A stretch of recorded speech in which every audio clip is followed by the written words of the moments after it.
우리 오늘 동부산 노회 남전도 연합회 우리 귀한 분들 오셔서 함께 헌신 예배 드리는 가운데 하나님이 큰 은혜 주실 줄로 저는 믿습니다. 오늘 에스라에 대해서 제가 말씀을 드리기를 원합니다. 사실은 지난 주간에 그 남전도 회장님께 제가 다른 본문이랑 제목을 드렸는데 제가 주중에 말씀을 준비하다가 생각이 바뀌었습니다. 제가 이렇게 생각이 왔다 갔다 하는 사람입니다.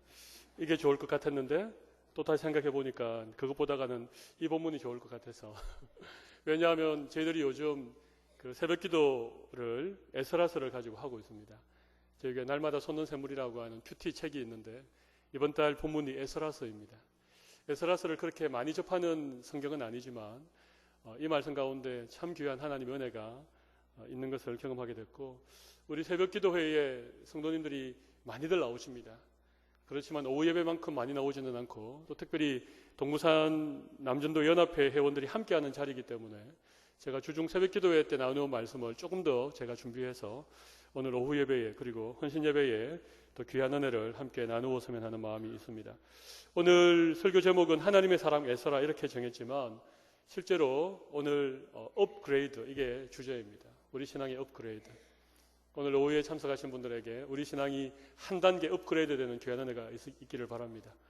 특별히 오늘 남전도의 헌신 예배에 귀한 걸음하신 우리 회원님들께 여러분의 신앙의 업그레이드가 또 경험되어지는 귀한 시간이 되기를 바랍니다. 오늘 우리 믿음이 한 단계 업그레이드 되기 위하여서는 오늘 본문에서 세 가지 사실을 우리가 기억해야 되는데, 제가 우리 성도님들한테는 절대 영어를 쓰지 않습니다. 오늘 외부에서 손님이 오셨으니까 제가 영어를 잘한다는 것을 또 우리 남전도 회원님들이 아셔야 되기 때문에 제가 영어를 좀 써도록 하겠습니다. 세 가지 P를 기억하시기 바랍니다. 세 가지 P를 기억을 하시면 되겠습니다. 오늘 본문에 세 가지 P가 나옵니다. 첫 번째 P는 현재가 선물이라는 의미입니다.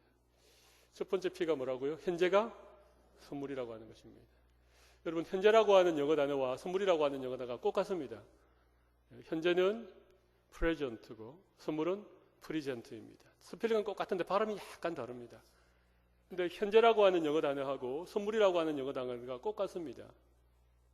P-R-I-S-E-N-T. 네.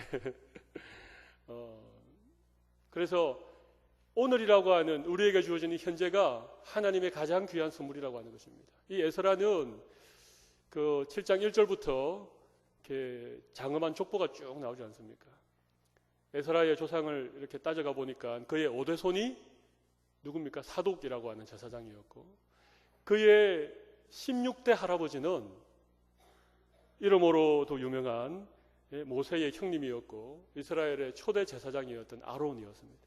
그러니까 에스라가 누군가 하면 아론의 직계 후손이라는 얘기입니다. 그리고 그의 5대 할아버지는 이 솔로몬 시대 때에 다시 성전을 건축하고 가장 영광스럽게 하나님 앞에 제사를 드리고 했을 때에 대제사장이었던 사독이라고 하는 이 사독의 직계 후손이라고 하는 것입니다. 대단한 가문입니다. 아마 여기에 앉아있는 우리 모두를 다 합쳐도 이만한 가문의 후손을 찾을 수 없을 만큼 정말 대단한 가문의 그런 아들이었고 제사장이었습니다. 아마 그의 가문에 대하여서, 그의 조상들에 대하여서 얼마나 자부심이 강하였겠습니까? 그런데 에스라가 처해 있는 형실은 전혀 아니었습니다. 우리가 잘 아는 것처럼 그는 바벨론의 포로로 붙잡혀와 있는 상황이었습니다.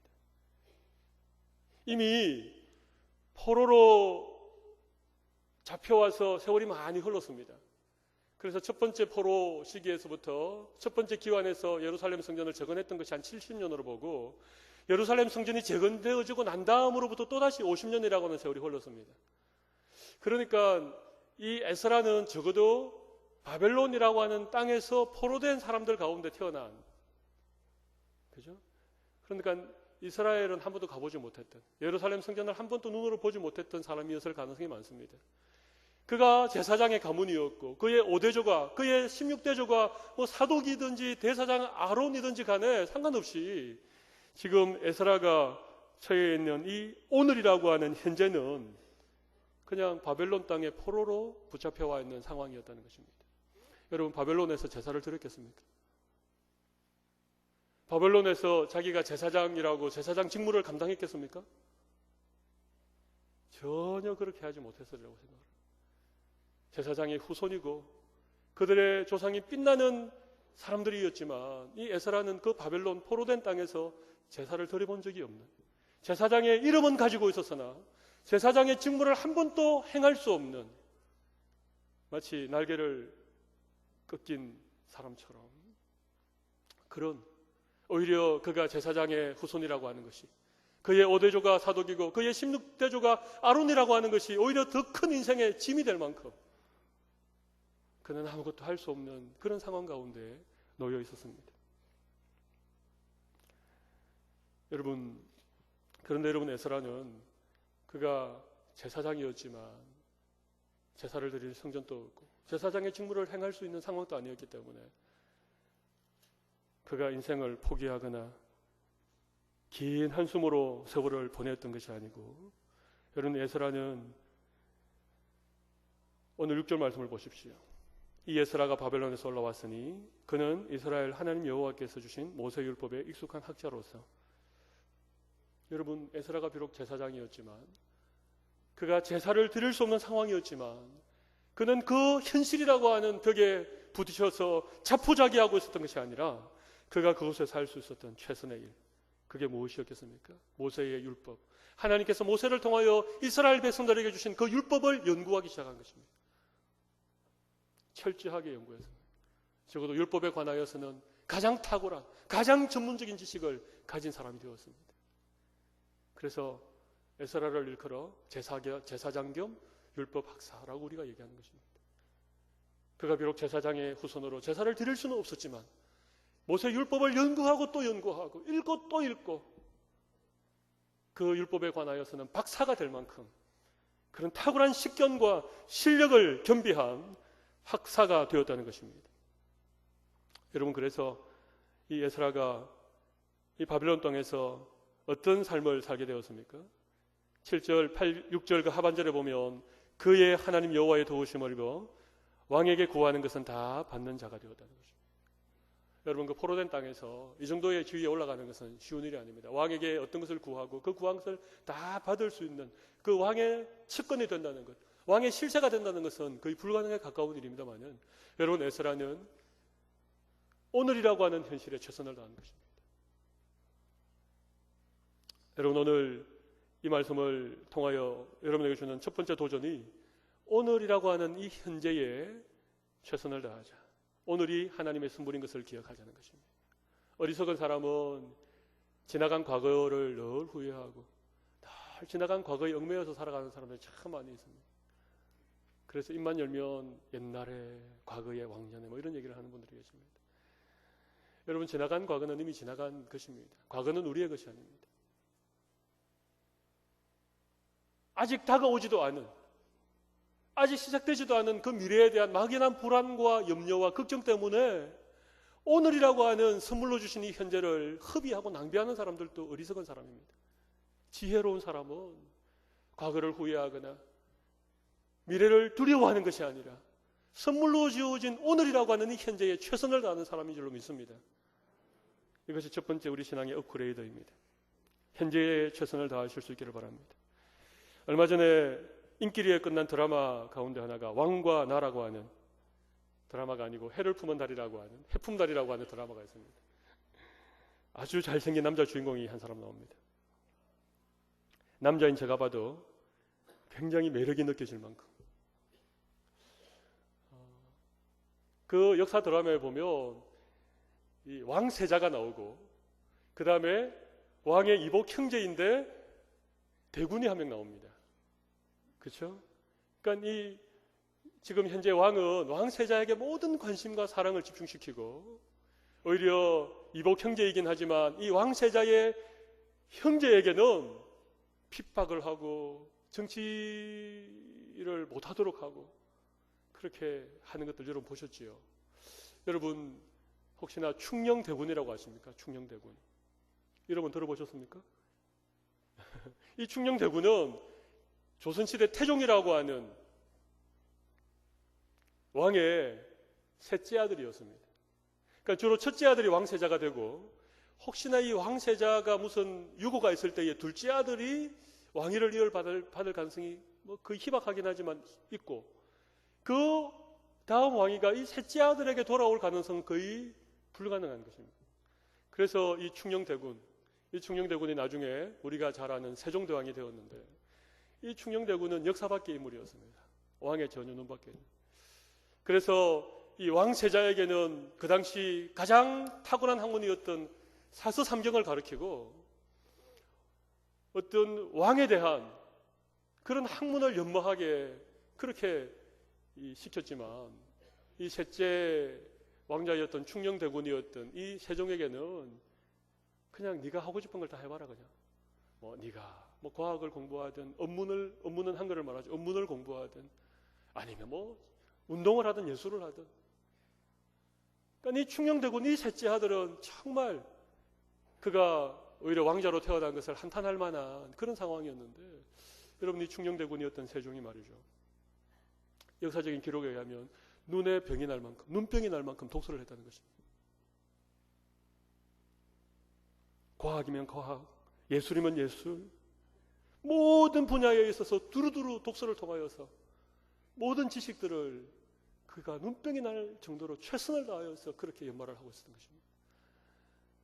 여러분, 그런데 이 병약한 왕세자가 왕위를 이어받지 못하고 둘째도 유고가 생겨서 이 셋째인 충녕대군인 세종에게 태종의 뒤를 이어 조선의 왕이 되는 기회가 주어졌습니다.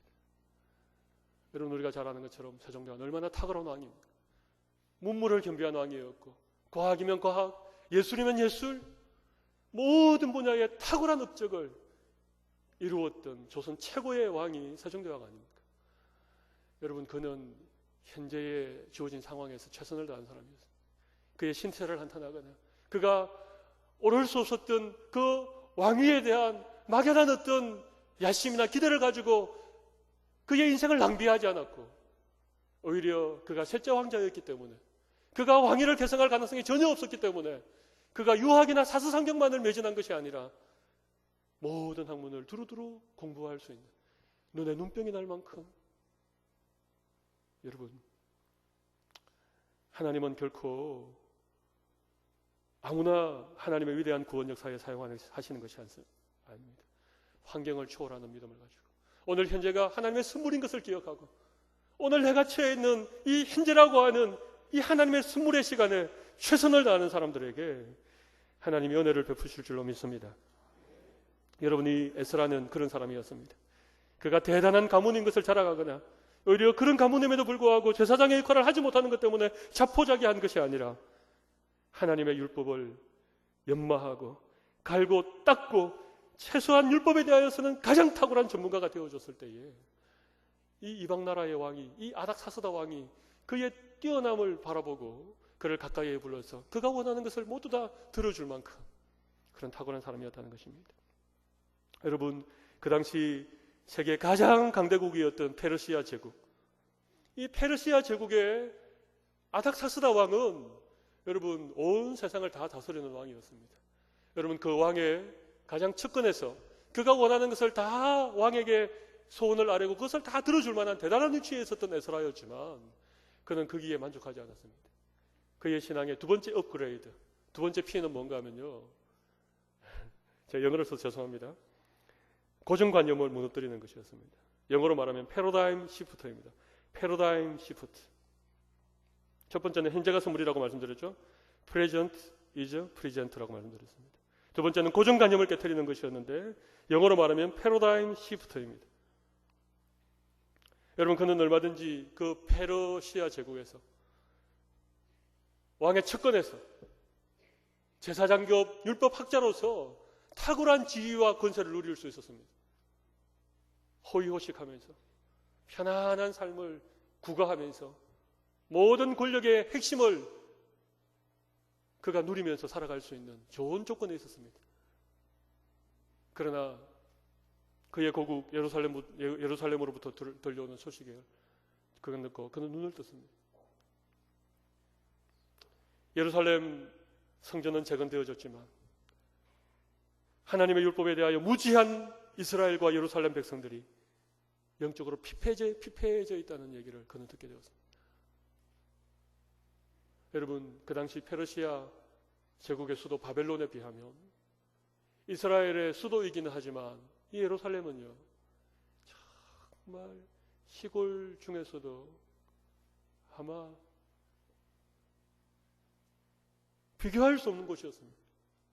바벨론이라고 하는 그 당대 최고의 도시, 그리고 아닥사스다 왕의 측근이라고 하는 그 자리하고 70년 포로 생활 이후에 폐허가 되어진 예루살렘 그 성, 그리고 새롭게 재건되긴 했지만은 솔로몬 성전에 비하면 너무나도 작고 볼품없어서 그 옛날 예루살렘 성전을 계획했던 사람들이 그 성전지대가 다시 나오는 것을 바라보면서 통곡할 수밖에 없었던 그 초라한 그 예루살렘 그 성전, 그 예루살렘 성과는 비교할 수가 없었다는 것입니다.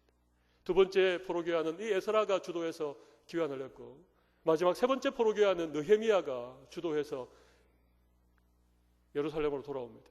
세 번째 느헤미야가 포로로 귀환하는 이유가 뭔 줄 아십니까? 예루살렘 성벽이 해파되고 성문이 불탔다는 소식을 듣고 그렇게 돌아온 것 아닙니까? 여러분, 그 당시까지 여전히 예루살렘 성벽은 재건되지 못했습니다. 여전히 잡초가 우거지고, 여전히 삶의 질은 터무니없이 낮고 험한 그곳 예루살렘, 에스라가 살았던 그 대단한 왕궁, 그 당시 최고의 제국인 이 바벨론의, 페르시아의 수도였던 이 바벨론에 비하면 예루살렘은 너무 궁색하기 짝이 없습니다. 너무나 시골이고 제대로 된 문명의 혜택을 받을 수 없는 그런 곳이었습니다만요. 여러분, 이 에스라가 예루살렘으로 돌아가게 되어줍니다. 여러분, 이게 패러다임 시프트입니다. 여러분, 한번 생각해 보십시오. 만약에 에스라가 예루살렘으로 돌아오지 않았다면, 백성들을 이끌고 예루살렘으로 돌아오지 않았다면 오늘 우리가 에스라서를 읽을 수 있겠습니까? 오늘 우리가 에스라라고 하는 위대한 학사요 제사장이었던 이 사람의 이름을 우리가 기억할 수 있겠습니까? 그의 생애가 호의호식하면서 그 아닥사스다 왕 측근에서 그가 모든 것들을 누리고 살아갔지만은 그가 하나님의 위대한 역사에 쓰임받는 인생을 살 수 있었겠습니까? 그럴 수 없었던 것이죠. 그냥 수많은 사람 가운데 한 사람으로 그냥 역사의 뒤안길로 사라져버리고 말았을 그런 인물이었지만 그는 패러다임을 바꾸었던 것입니다. 그 바벨론이라고 하는 그곳에서 무너진 성벽이 있는 여전히 황무한 그 땅이었던, 영적으로 피폐해져 있던 그의 조국 백성인 이스라엘 백성들을 향한 뜨거운 마음을 가지고 그가 예루살렘으로 귀환하여 이스라엘의 영적 재건을 일구어내었던 위대한 역사에, 하나님의 구원의 역사에 쓰임받는 인물로 길이길이 역사 가운데 빛난 이름을 남겨놓고 있다는 사실입니다. 사랑하는 성도 여러분, 특별히 오늘 헌신하는 남전도회 회원 여러분, 여러분의 삶 가운데 패러다임 시프트가 일어나기를 바랍니다. 여러분이 지금 안주하고 있는 삶의 자리에서 다시 한번 믿음의 눈을 여시기 바랍니다. 여러분이 지금 누리고 있는 많은 것들을 그냥 만족하고 그것을 즐기는 자리에서 하나님께서 여러분에게 보여주시는 새로운 비전을 향하여 여러분의 눈을 열기를 바랍니다. 여러분의 교회에서, 여러분이 섬기는 기관에서, 여러분의 가정에서 패러다임 시프트가 일어나기를 간절히 바랍니다. 저는 부산에서 태어나서 부산에서 대학과 대학원을 다 공부를 한 부산 사나이입니다. 그리고 우리 고신의 목회자입니다. 근데 제가 서울을 가게 되었습니다. 서울을 갔는데 아주 조그마한 개척교회였습니다. 교역자의 가정에서 가시작한 한 20명 남짓한 교회를 제가 가게 되었습니다. 제가 꽤 이름 있는 교회의 선임 행정 목사였고 그 자리는 담임으로 나갈 수 있는 좋은 자리였음에도 불구하고 하나님이 저를 서울로 그렇게 가게 하셨습니다. 제가 많이 고민했지만 저도 패러다임 시프트를 이루기 위하여서 제가 안주하고 있는 자리를 박차고 일어나 서울로 갔습니다. 부산에서 서울 가는 게 출세라고 생각하지만 근데 정말 난감했습니다. 제가 모셨던 분이 여자 목사님이셨습니다. 그분은 뼛속 깊이 서울 사람이었습니다. 저보고 목사로 부르지 않고 자기 이렇게 불렀습니다. 목사님 점심 식사는 하셨습니까? 이렇게 물어야 되는데 자기 점심 먹었어?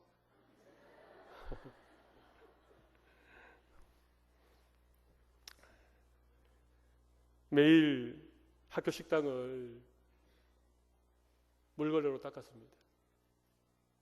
여러분 서울의 그 매서운 겨울 한파가 얼마나 살을 에워 파고드는지, 그 교회가 목사님의 가정에서 모이다가 어떤 학교의 식당을 1년 동안 사용했는데 일주일 내내 그 중학교 고등학교 아이들이 모심애들이 밥 먹고 반찬 흘리고 그 지저분하고 그 냄새나는 식당을 토요일날 오후에 깨끗하게 물걸레질을 했습니다.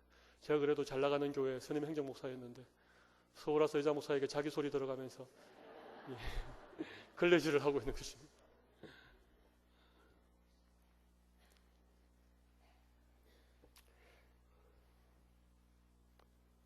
그분은 아직 목사 안수를 받지 않았고 저는 행정 목사를 오래 했기 때문에 교회 행정을 제가 잘 알고 있었기 때문에 교회 모든 행정적인 일을 제가 했습니다. 그래서 주일 예배 순서를 정하거나 또 주보를 만들거나 하는 모든 일들을 제가 다 맡아서 했습니다.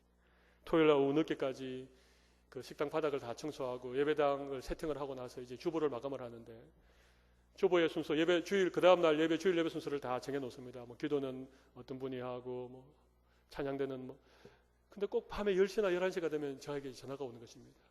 그러면서 그때는 자기라고는 아닌 것 같습니다. 목사님 내일 예배에 이런 순서를 바꿔야 되겠습니다. 아니 벌써 인쇄를 다 했는데 주보의 순서가 다 정해졌는데 그리고 어떻게 주일 예배를 갑자기 바꿀 수 있느냐는 것입니다. 이 거룩한 주일 예배를, 이 공적인 예배를 미리 주보가 다 나가고 순서가 다 정해져 있는데 갑자기 누가 와서 간정을 하거나 갑자기 설교자가 바뀌거나 어떤 경우에는 주일 아침에 예배 시간 한 시간 전에 저한테 전화해가지고 오늘 몸이 너무 아파서 설교를 못하겠다고 저보고 하라고. 아니 어떻게 1시간 만에 제가 설교를 하면 그때부터 하나님이 저를 연단시키기 시작한 것이죠. 어떤 상황에서도 말씀을 전할 수 있도록. 근데 처음에는 그게 도무지 이해가 안 됐습니다. 도무지 이해가 안 됐습니다. 제가 처음 그 가정에서 모였던 그 주일 예배에 제가 처음 참석했는데 한 20명 남짓 모였습니다.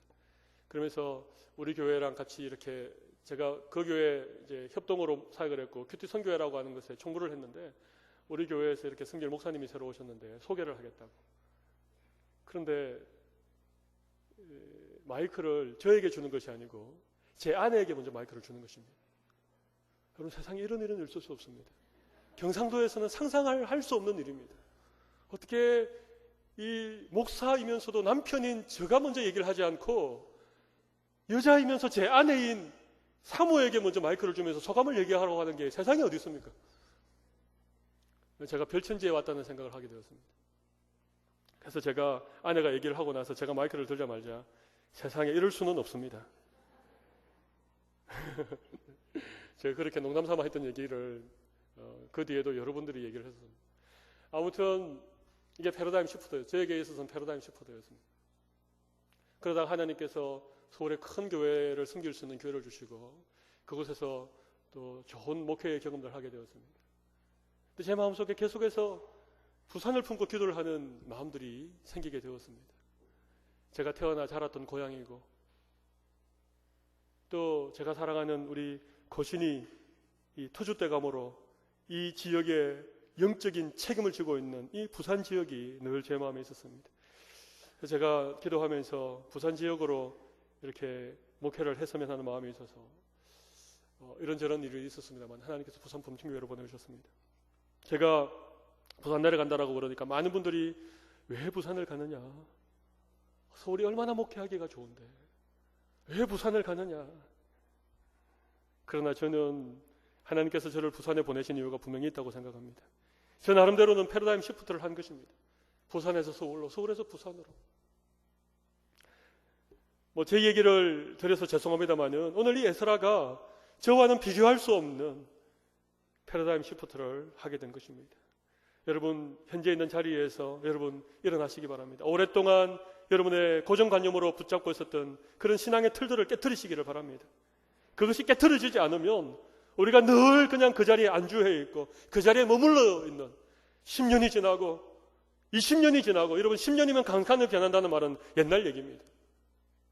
여러분 하루에 쏟아지는 정보의 양, 여러분 인터넷으로 쏟아지는 정보의 양이 조선시대 100년 동안의 역사의 축적과 맞먹는 양이 하루 24시간 동안 쏟아지고 있는 그런 시대를 우리가 살고 있습니다. 눈을 뜨면 새로운 세계가 펼쳐지는.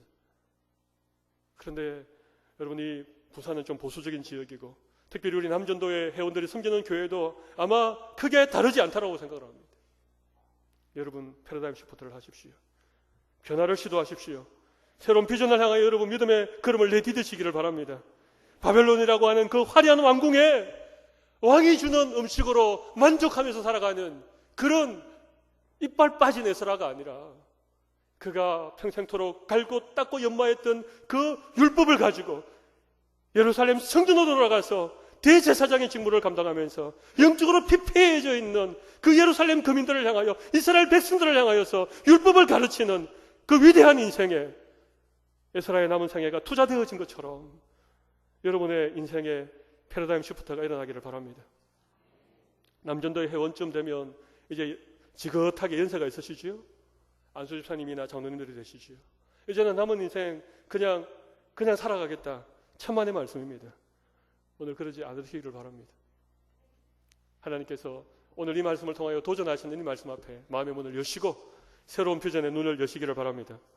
마지막 한 가지 P만 더 말씀드리겠습니다.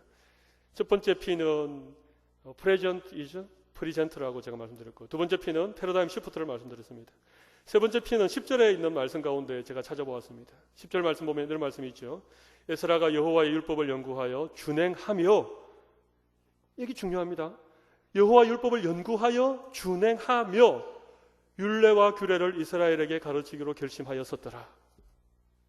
이 에스라는 율법을 많이 연구하고 율법에 대해서 박사가 될 만큼 탁월한 지식과 식견을 소유한 사람이기 이전에 율법을 준행하는 사람이었습니다. 그래서 세 번째 P는 프랙티스입니다. 프랙티스는 뭡니까? 우리가 실천하는 것입니다. 몸을 움직이는 것입니다. 삶으로 살아내는 것을 프랙티스라고 합니다. 여러분, 우리가 너무 약한 게 뭔가 하면 이론은 많은데 지식은 차고 넘치는데 우리가 말씀에 순종하지 않는다는 것입니다. 말씀을 준행하지 않는다는 것입니다. 그러니까 우리 믿음에 힘이 없는 것입니다. 그러니까 우리의 말에 영향력이 없는 것입니다. 여러분, 에스라가 왜 위대한 율법학자가 되었을까? 그가 충녕대군처럼 눈병이 날 정도로 독서를 많이 했기 때문일까? 물론 그런 뼈를 깎는 노력도 있었겠지만 진짜 중요한 한 가지의 키포인트가 무엇인가 하면 율법을 연구하여 준행했다는 것입니다. 여러분, 하나님 말씀 참 신기합니다. 하나님의 말씀은 세상의 지식과는 차원이 다릅니다.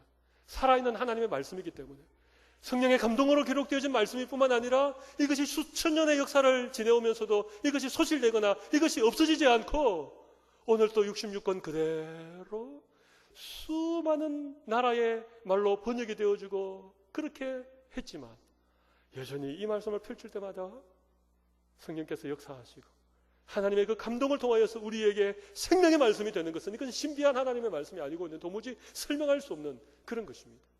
여러분, 오늘 말씀 펼쳐 읽을 때 여러분의 마음에 깨달음이 있습니까? 깨달음이 있으십니까? 그렇습니다. 이게 신기한 하나님의 말씀이기 때문에 그렇습니다. 이 말씀을 깨닫는 왕도가 한 가지 있습니다. 그게 뭔가 하면 말씀을 준행하면서 말씀을 듣고 말씀을 읽고 말씀을 공부하는 것입니다. 하나님 말씀 들을 때에, 하나님 말씀 읽을 때에 그냥 이 내용을 잘 파악하기 위해서 읽지 마십시오. 그냥 이 말씀에 내가 은혜를 받기 위하여 말씀을 펼치지 마십시오. 이 말씀을 준행하기 위하여 오늘 내가 읽는 말씀 가운데, 오늘 내가 듣는 말씀 가운데, 오늘 내가 공부하는 말씀 가운데 한 가지라도 하나님이 내가 순종하기 원하는 말씀이 무엇일까를 늘 염두에 두고 말씀을 읽으십시오.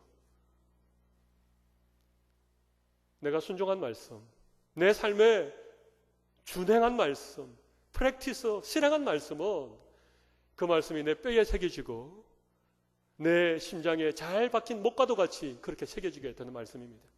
도무지 이해가 안 되어도 너무 어려운 말씀이라고 포기하고 싶어도 그 말씀을 한 가지라도 순종하면서 읽어보십시오. 여러분의 눈이 열려질 줄로 믿습니다. 여러분, 에스라는 말씀을 준행하는 사람이었습니다. 그는 학자였지만, 그가 많은 말씀을 연구하고 박사가 되었지만 그의 중심은 늘 변하지 않았습니다. 그는 말씀을 준행한 자였습니다. 말씀을 순종하는 자였습니다. 한 말씀을 연구하고 한 말씀을 깨닫게 되어지면 그가 깨달은 말씀만큼 그의 삶이 그 말씀을 준행하는 삶으로 나아갔습니다. 여러분, 여러분의 신앙이 한 단계 더 업그레이드 되기 위한 세 번째 P가 뭐라고요? 프랙티스입니다. 말씀을 실천하십시오. 말씀을 순종하십시오. 할렐루야. 오늘 헌신하는 남전도 회원 여러분, 그런 귀한 은혜가 여러분에게 있으시기를 바랍니다. 제가 서울서 사회 갈 때에 제가 그 개척교회 부목사 겸 또 큐티 선교회 총무를 제가 함께 섬겼습니다. 그래서 열심히 큐티를 했습니다. 어느 날 아침 큐티를 하는데 그날 본문이 에레미야가 3장 20절이었습니다. 주의 자비와 긍휼이 무궁하심으로 우리가 진멸되지 아니하나이다. 이것이 아침마다 새로움으로 주의 성실이 크시도소이다. 그 말씀을 아침에 묵상하는데 그 말씀이 막 제 가슴을 두드리는 것입니다. 이 말씀 가운데 내가 오늘 순종할 게 무엇인가? 주의 자비와 긍휼이 무궁하고 하나님은 성실한 분이시기 때문에 하나님의 그 자비와 긍휼과 하나님의 은혜를 날마다 새롭게 나에게 주시겠다라고 하는 확신이 드는 것입니다. 날마다 새로운 은혜, 아침마다 새로운 은혜. 그냥 캐캐 묵은 과거의 은혜가 아니, 오래되어서 냄새나는 그런 은혜가 아니, 이미 유통기한이 다 지나고 가버린 그런 과거의 은혜가 아닌 날마다 신선한 은혜, 날마다 새로운 은혜를 하나님께서 주시겠다라고 약속을 저에게 하시는 것입니다. 그래서 내가 오늘 그 말씀으로 무엇을 적용할까 고민하다가 그동안 10년 동안 목회하면서 10년 동안 사역하면서 제가 모아놓은 자료가 있었습니다. 설교 자료, 행정 자료, 문서 자료, 그 당시 CD로 한 10장 정도 되는 자료가 있었습니다. 그날 아침 적용을 제가 과격하게 했습니다. 그 모든 10년 된 자료를 다 파기하겠다. 그 CD를 다 부러뜨렸습니다. 그리고 컴퓨터 하드디스크에 있는 내용을 다 로우 포맷에서 다 지워버렸습니다. 10년 목회한 자료가 하루아침에 다 날아가 버렸습니다. 그게 제가 그날 아침 말씀에 순종한 제 말씀의 그 실천이었습니다. 프랙티스였습니다. 좀 과격하게 적용을 했죠. 근데 그 다음 아침부터 하나님께서 날마다 새로운 은혜를 주시는데, 날마다 새로운 은혜를 주는데 제가 정말 감당할 수 없는 은혜를 주셨습니다. 제가 큐티 선교회 홈페이지에다가 큐티 나눔을 한 1년 이상 올렸습니다. 그 적용을 한 다음 날부터 딱 3개월 동안 말씀을 기도하고 말씀을 딱 펼치면 한 번 딱 읽는데 그 말씀의 모든 부분들이 다 이해가 되어졌습니다. 말씀 하나하나가, 활자 하나하나가 살아서 움직였습니다. 그래서 그 말씀을 읽고 묵상하고 홈페이지에 말씀을 정리해서 한 A4로 한 페이지 반 정도 되는 분량을 제가 글을 썼는데 총 걸리는 시간이 30분에서 길면 1시간이었습니다. 3개월 동안에는 정말 날아가듯이 썼습니다. 한 1년 동안 그 은혜가 지속이 되는데 제가 감히 말씀드리건데 제가 그래도 서울에서 교회를 섬기고 또 타교회 다니었지만 큰 교회를 제가 섬기고 또 부산범천교회 담임 목사로 제가 와서 섬길 수 있는 뭐 많은 이유가 있겠지만 가장 큰 은혜를 받았던 것이 바로 그 1년이었습니다. 제가 하나님의 말씀을 과감하게 깨닫고 그 말씀에 과감하게 제가 순종했을 때에 하나님께서 말로 다 할 수 없는 귀한 은혜를 주셨습니다. 여러분 말씀을 꼭 준행하시기 바랍니다. 여러분의 삶 가운데 실천하는 이런 프랙티스의 은혜가 있으시기를 바랍니다. 오늘 남전도의 손에 헌신 예배하시는 우리 남전도 회원 여러분, 여러분의 신앙의 업그레이드를 위하여 세 가지 P를 기억하시기 바랍니다. 현재가 선물이다. 고정관념을 깨트리자. 그리고 하나님의 말씀에 순종하자. 이 세 가지 P가 여러분의 삶에 큰 지침이 되셔서 한 단계, 두 단계 더 신앙이 업그레이드 되어지고 우리 회원들이 섬기시는 교회가 하나님의 은혜로 새로운 부흥의 역사를 지필하는 귀한 기회가 되실 줄로 믿습니다. 살아계신 하나님 아버지 감사합니다. 오늘 오후 시간에 우리에게 하나님의 사람 에스라의 그 믿음의 비결을 소개해 주신 것을 참으로 감사합니다. 그는 아론의 16대 손이었고 사독 제사장의 5대 손이었지만 그는 포로의 몸이었고 그곳에서 태어나서 한 번도 성전 제사를 집례해보지 못한 이름은 제사장이었지만 오히려 그것이 그를 묶는 족쇄가 되었고 그의 인생을 포기할 수밖에 없게 만드는 그런 무거운 짐이 되었습니다만 그는 현재에 포기하거나 실망하지 아니하고 그가 모세를 통하여 주신 여호와의 율법의 말씀을 연구하고 또 연구하고, 그래서 당대 최고의 율법 박사가 되어주고, 그 당시 페르시아 제국의 왕이었던 아닥사스다의 마음을 움직일 수 있는 만큼 그런 자리에 올라가게 된 것을 보게 되어집니다. 하나님, 오늘 우리의 처한 현실에 우리가 포기하거나 낭망하지 않게 하여 주시고, 최선을 다할 수 있는 저희들 되게 하여 주옵소서. 현재가 선물인 것을 고백하는 저희들 되게 하여 주실 줄로 믿습니다. 아버지, 그는 또